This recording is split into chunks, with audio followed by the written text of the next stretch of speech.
Okay, good morning student. कल हमने आपकी रिकमेंडेशन के अनुसार वीडियो जो है हिंदी में बनाया है, नोट्स भी हिंदी में है। ठीक है, तो सबसे पहले आज हमारा टॉपिक है कूलम का नियम। कूलम का नियम क्या होता है? जैसा कि आपको दिख रहा है, दो स्थिर बिंदु आवेशों के बीच लगने वाला आकर्षण अथवा प्रतिकर्षण का बल। ये दो स्थिर बिंदु आवेश हैं Q1 और Q2। इनके बीच में लगने वाला आकर्षण, अट्रैक्शन या रिपल्सन फोर्स जो इन दोनों के बीच में लगा, क्योंकि दो चार्ज हैं, चाहे या फिर ये दोनों चार्ज पॉजिटिव होंगे या एक चार्ज पॉजिटिव होगा, एक चार्ज नेगेटिव होगा। ठीक है, तो एक चार्ज पॉजिटिव होगा, एक चार्ज नेगेटिव होगा, तो इनके बीच में कौन सा फोर्स लगेगा? अट्रैक्शन का। ठीक है, जब पॉजिटिव और नेगेटिव दो अलग अलग चार्ज होते हैं, सेम चार्ज नहीं होते हैं, तो उनके बीच में अट्रैक्शन का फोर्स लगता है। जब दोनों चार्ज पर एक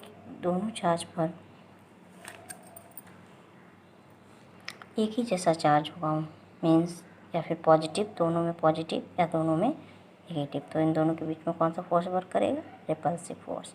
ठीक है, तो ये कूलम का नियम है। कूलम एक साइंटिस्ट का नाम है जिन्होंने ये नियम दिया है कि अगर कोई दो बिंदु आवेश, बिंदु मतलब पॉइंट चार्जेस जिनकी हम कल्पना नहीं कर सकते, तो क्योंकि हम इलेक्ट्रॉन, प्रोटॉन, इनको सबको बस थ्योरी में जानते हैं, किसी को आज तक देखा नहीं है। ठीक है, सिर्फ उसी को इसमें पॉइंट चार्ज से रिप्रेजेंट किया गया है। ठीक है, तो ये फोर्स जो कैसे है, दोनों आवेशों के गुणनफल के अनुक्रमानुपाती, उनके बीच की दूरी के वर्ग के व्युत्क्रमानुपाती। तो F is directly proportional to Q1 Q2 upon R²।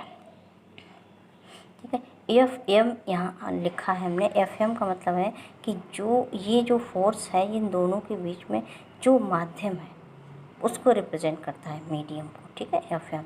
तो FM equals to K Q1 Q2 upon R², जहाँ पर K क्या है? हम एक अनुक्रमानुपाती नियतांक है, ये अनुक्रमानुपाती का साइन है। तो इसको जब हम हटाते हैं, कोई भी डेरिवेशन करते हैं, कुछ भी करते हैं, तो हम जब प्रोपोर्शनैलिटी का साइन हटाते हैं तो हमारे पास एक कांस्टेंट आ जाता है। वो कांस्टेंट यहाँ पर क्या है? K। ठीक है, K की वैल्यू कितनी है? 1/4 पाई एप्सिलॉन M। M जो है ये सफिक्स में है, ये इसके साथ में एप्सिलॉन M। ठीक है ना, ये सफिक्स में है, आप ध्यान रखिएगा।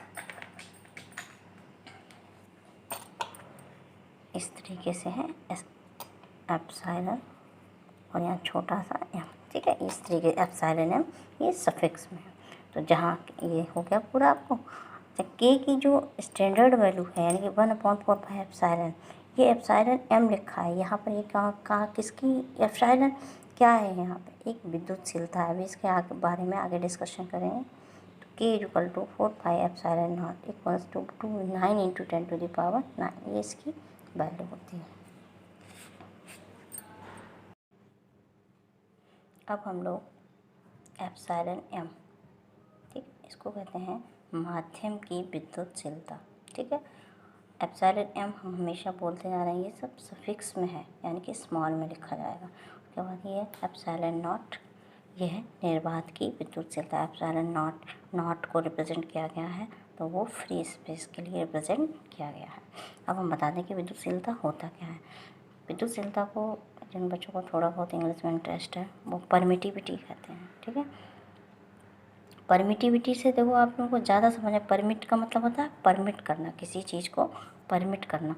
परमिट, तो इससे आप इसकी डेफिनेशन आसानी से याद रखेंगे। दो बिंदु आवेशों के बीच माध्यम का ऐसा गुण जिसके कारण बिंदु आवेशों के बीच लगने वाला बल प्रभावित होता है। क्या हुआ मतलब इसका? कि अगर अभी जैसे पीछे बताया था कि दो बिंदु आवेश थे, उनके बीच में जो बल कार्य करता था, ठीक है, तो अगर माध्यम है, माध्यम की विद्युतशीलता ज़्यादा है, तो वो बल कैसा हो जाएगा? कम हो जाएगा। और माध्यम की विद्युतशीलता कम है तो बल कैसा हो जाएगा? ज़्यादा हो जाएगा। ठीक है, तो विद्युतशीलता और फोर्स एक दूसरे के इन्वर्सली प्रोपोर्शनल है। ये अगर एप्सिलॉन है विद्युतशीलता और ये फोर्स है दोनों आवेशों के बीच में, तो ये इन्वर्सली प्रोपोर्शनल है। अगर विद्युतशीलता बढ़ेगी तो फोर्स कम होगा, फोर्स बढ़ेगा तो विद्युतशीलता कम होगी। ठीक है, तो ये दूसरा एक दूसरे के इन्वर्सली प्रोपोर्शनल होते हैं। ठीक है, विद्युतशीलता का मात्रक तथा मान। विद्युतशीलता की निर्वात की स्टैंडर्ड वैल्यू है 8.85 इंटू 10⁻12 कूलम स्क्वायर पर न्यूटन मीटर स्क्वायर। ये इसकी यूनिट हो गई, ये इसकी वैल्यू, जो कि आपको याद करनी है। ये 1 मार्क्स में आप लोगों से पूछा जाता है। एप्सिलॉन नॉट का बेमेशो डायमेंशनल फार्मूला आप लोगों ने फर्स्ट ईयर में पढ़ा हुआ कि हर कोई भी आपकी क्वांटिटी होती है तो उसका हम क्या निकालते हैं, बीमा निकालते हैं। उसका बीमा से ही, डायमेंशन से ही हम ये डिफाइन कर पाते हैं कि उसका फार्मूला स्ट्रक्चर कैसा होगा। दूसरा, उसको हम किससे मेज़र करेंगे, तो इसका जब निकालते हैं, क्योंकि हमें जब F इक्वल्स टू हमें पता है, अभी हमने निकाला F equals to 1/4 pi epsilon naught Q1 Q2 upon R square. ठीक, तो यहाँ पर हम क्या करेंगे, एप्सिलॉन नॉट को लेफ़्ट साइड में लाएंगे। तो जब एप्सिलॉन नॉट को इधर लेफ़्ट साइड में लाएंगे तो ये किस तरीके से हो जाएगा, 1/4 पाई Q1 Q2 अपॉन F या R स्क्वायर। अब हम Q1 और Q2 की मात्रक लिखेंगे। Q1 Q2 का मात्रक क्या होता है, I equals to Q upon T, आप लोग जानते हैं। तो Q इक्वल्स टू हो गया I into T. Q equals to हो गया I इंटू टी। I यहाँ क्या है, एम्पियर, T क्या है, समय। तो ए एम्पियर को ए से रिप्रेजेंट करते हैं, T से तो 2 है, तो A2T2। फोर्स की डायमेंशन होती है MLT-2 और R यहाँ पे क्या है, डिस्टेंस है, डिस्टेंस की हो गई L2। तो इस तरीके से ये हमारी डायमेंशन, ये बहुत इंपॉर्टेंट है दोनों ही, इसका न्यूमेरिकल वैल्यू और इसका डायमेंशनल। तो ये आपको 1 मार्क्स में पूछा जाता है। नेक्स्ट अब आते हैं, ये बच्चों थोड़े से इम्पोर्टेंट बात है, आपको यह बात आपको अपने ध्यान में रखनी चाहिए। क्या है कि यदि आवेशों के मध्य कोई परावैद्युत हो तो उनके बीच लगने वाला वैद्युत बल कम हो जाता है। यदि दो बिंदु आवेश निर्वात में रखे हों तो अर्थात उनके मध्य कोई माध्यम न हो, तब आवेशों के बीच लगने वाला बल सबसे अधिक होता है। ये हमने अभी आप पीछे बात की थी कि जो फोर्स है वो परमिटिविटी के इन्वर्सली प्रोपोर्शनल होता है। जब दोनों चार्जेस के बीच में कोई मीडियम नहीं होगा तो वो सबसे ज़्यादा एक दूसरे के ऊपर फोर्स लगाएंगे। ठीक है, वही बात मैंने यहाँ पर नोटेट कर दी है, क्योंकि ये आपको जनरल जो 1 मार्क्स का क्वेश्चन पूछा जाता है, जो लॉजिक बेस्ड होता है, उसमें इस तरीके के क्वेश्चन पूछ लिए जाते हैं। अब है माध्यम की आपेक्षिक वैद्युतशीलता। ये क्या है, अब माध्यम की आपेक्षिक वैद्युतशीलता, ये क्या है, एप्सिलॉन एम माध्यम की विद्युतशीलता, एप्सिलॉन नॉट निर्वात की विद्युतशीलता, और माध्यम की आपेक्षिक वैद्युतशीलता को रिप्रेजेंट करते हैं एप्सिलॉन आर से। ठीक, और ये होता है epsilon R equals to epsilon M upon epsilon naught. तो इसको हम लिख सकते हैं epsilon M equal to epsilon R epsilon naught. ये इसको हम परावैद्युतांक भी कहते हैं, के से भी रिप्रेजेंट करते हैं। ठीक है, एप्सिलॉन एम माध्यम की विद्युतशीलता, एप्सिलॉन आर माध्यम की आपेक्षिक वैद्युतशीलता, एप्सिलॉन नॉट निर्वात की विद्युतशीलता। यही चीज़ हमने एप्सिलॉन आर एप्सिलॉन नॉट को के से रिप्रेजेंट करते हैं, और इसको जो है डाइलेक्ट्रिक कांस्टेंट भी कहते हैं, यही लिखा हुआ। अब बच्चों कूलॉम के नियम का सदिश स्वरूप।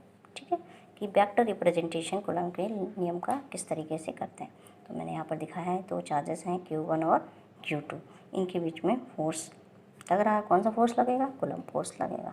ठीक है, तो इसमें हम, क्योंकि फोर्स आप लोगों को पता है एक वेक्टर क्वांटिटी है, और वेक्टर क्वांटिटी में आपको 2 चीज़ों की ज़रूरत होती है, मैग्नीट्यूड एंड डायरेक्शन। तो हमने अभी पीछे बात जितनी की है वो सब मैग्नीट्यूड के बारे में बात की, अभी हमने डायरेक्शन की बात नहीं की। और फोर्स एक वेक्टर क्वांटिटी है तो हमें डायरेक्शन भी पता होनी चाहिए कि किस डायरेक्शन में फोर्स लग रहा है और किस चार्ज पर फोर्स लग रहा है। ठीक है, तो इसमें हमने रिप्रेजेंटेशन किया। तो सबसे पहले रिप्रेजेंटेशन का तरीका देख लो कि वेक्टर रिप्रेजेंटेशन किस तरीके से करते हैं। ये हमारा अगर फोर्स चार्ज Q1 है, ये हमारा चार्ज Q2 है, तो इनके बीच में फोर्स लग रहा है। ठीक, अब हम अगर स्पेशली इस चार्ज की बात करें तो इस चार्ज पर फोर्स लग रहा है, उसको वेक्टर फॉर्म में कैसे रिप्रेजेंट करेंगे। तो इसमें लिखते हैं vector F12 means force on charge 1 due to 2। ये Q1 चार्ज पे लग रहा है तो force on charge 1 due to 2, तो इसको हम रिप्रेजेंट करते हैं वेक्टर F12। इसी तरीके से इस चार्ज Q2 पर जो फोर्स लग रहा है वो किसके कारण लग रहा है, Q1 के। तो हम क्या लिखेंगे, force on charge Q2 due to 1। तो जिस पर लग रहा है उसको पहले लिखते हैं और जिसके कारण लग रहा है उसको बाद में लिखते हैं। तो ये ऑन है, टू का मीन्स है ऑन, ये पहली जो क्वांटिटी है वो रिप्रेजेंट करती है ऑन को, और जो दूसरी क्वांटिटी है वो ड्यू टू, जिसके कारण। ठीक, तो ये इस तरीके का रिप्रेजेंटेशन कर। फिर इनके बीच में डिस्टेंस को कैसे रिप्रेजेंट करते हैं, अगर हम ये वाली डायरेक्शन लेते हैं, ठीक, ये वाली डायरेक्शन को कैसे रिप्रेजेंट करेंगे, इस एरो से रिप्रेजेंट करेंगे। तो जब इस तरीके से रिप्रेजेंट करते हैं तो यहाँ पर हम क्या लेते हैं, जब कि जहाँ पर ये डिस्टेंस समाप्त होगी, फिनिश होगी, ठीक है, एंड पॉइंट यहाँ पर, तो यहाँ पर कहाँ, क्योंकि ये लाइन यहाँ से चली है और यहाँ पर ख़त्म हो रही है, तो इसका लास्ट पॉइंट कौन सा, 50 2, तो हमने 2 से रिप्रेजेंट किया, ठीक है, और 1 जहाँ से स्टार्टिंग है, ठीक है। इस तरीके से हम वेक्टर फॉर्म का रिप्रेजेंटेशन करें। सबसे पहले हमको यही पता होना चाहिए कि हम किस तरीके से सिंपल वेक्टर फॉर्म में रिप्रेजेंट करते हैं, तो ये आपको हमने बता दिया। अब इसी तरीके से हम सबसे पहले निकालना है फोर्स ऑन चार्ज, इसका क्या मतलब है, force on charge due to 1, ठीक है। अब force on charge due to 1 कैसे निकलेगा, तो हमें डिस्टेंस कौन सी लेनी होगी, इस पे जो चार्ज लगेगा उसके लिए हमें डिस्टेंस ये वाली लेनी होगी, ठीक है। तो ये आ गया 1/4πε0 Q1 Q2 अपॉन R², और ये क्या है, यूनिट वेक्टर r∩1। इसी तरीके से इसको रिप्रेजेंट करते हैं, ये दोनों एक दूसरे के अपोजिट हैं, ये दिख रहा है आप लोगों को, तो ये इस तरीके से लिख सकते हैं, vector F12 equals to minus vector F2 1। इसी को थोड़ा सा और दूसरी फॉर्म में लिख लेते हैं। तो उसमें क्या करते हैं, हमें पता है कि यूनिट वेक्टर क्या होता है, r∩, यूनिट वेक्टर को रिप्रेजेंट करते हैं r∩ से। r∩ इक्वल्स टू होता है फुल वेक्टर, पता है अपने, full vector upon modulus of vector, ठीक है, ये होता। तो यहाँ पर मैंने r∩ लिया था, यानी कि यूनिट वेक्टर लिया था। अब हम इसमें क्या रिप्रेजेंट करेंगे, फुल वेक्टर, तो vector F2 equals to 1/4πε0 Q1 Q2 upon R। इसको यहाँ यूनिट के वेक्टर की जगह पे हमने क्या लिख दिया, full vector upon mod of R। तो इस तरीके से इसको रिप्रेजेंट कर सकते हैं। यहाँ पर हमने वेक्टर R21 ले लिया है, अगर हम वेक्टर R21 के आगे मॉडुलस लगा देते हैं, ये क्या है, मॉडुलस, मॉडुलस क्या, सिर्फ क्वांटिटी को रिप्रेजेंट करता है, इसके मैग्नीट्यूड को रिप्रेजेंट करता है, ठीक है ना। तो ये स्केलर क्वांटिटी हो गई, इसी को इस फॉर्म में लिख सकते हैं, ठीक है। तो एक ये फॉर्म आपका हो गया। ओके, अब हम नेक्स्ट पे आते हैं, ये उसी का दूसरा रूप लिखा हुआ है। अब ये थर्ड है, जबकि हमें एक प्लेन दिया है, प्लेन हमको पता है, प्लेन में रिप्रेजेंट किसके करते हैं, एक्स एक्सिस और वाई एक्सिस पे, और वो उस प्लेन में हमने 2 पॉइंट चार्जेस लिए हैं Q1 और Q2, तो उसका कैसे वेक्टर रिप्रेजेंटेशन करेंगे। तो इसमें हमारा ये ओरिजिन O है, तो ओरिजिन O से वेक्टर Q1 की डिस्टेंस R1, वेक्टर वो चार्ज Q2 की डिस्टेंस R2, तो ये क्या हो गई, इनकी डिस्टेंस। अब हमें इन दोनों के बीच में फोर्स फाइंड आउट करना है, ठीक है। तो हम अगर ये वाली डायरेक्शन लेते हैं तो उसको कैसे रिप्रेजेंट करते हैं, ये वाली डायरेक्शन कहाँ पे समाप्त हो रही है, 2 पे, तो वेक्टर R2 1। तो जब इन दोनों को मिलाएंगे तब इन दोनों के बीच में लगने वाला फोर्स किस तरीके से लिख सकते हैं, हमने 11th क्लास में फर्स्ट ईयर में पढ़ा हुआ है वेक्टर फॉर्म को कैसे रिप्रेजेंट करते हैं। तो क्योंकि ये और ये सेम डायरेक्शन, तो हम क्या लिख सकते हैं, R1 plus vector R21 equals to R2।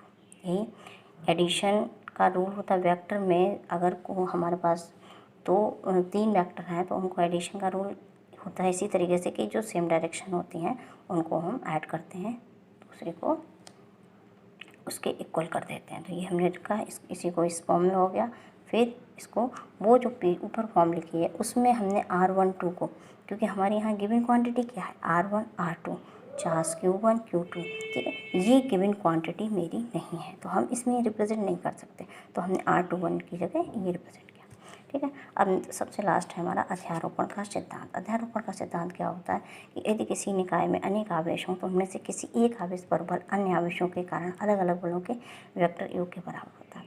इसका क्या मतलब है कि हमारे पास बहुत सारे चार्ज हैं, मान लो ये चार्ज है Q1, एक चार्ज है Q2, चार्ज है Q2, और भी बहुत सारे चार्ज हैं, ये है Q3, ये है Q4, ठीक।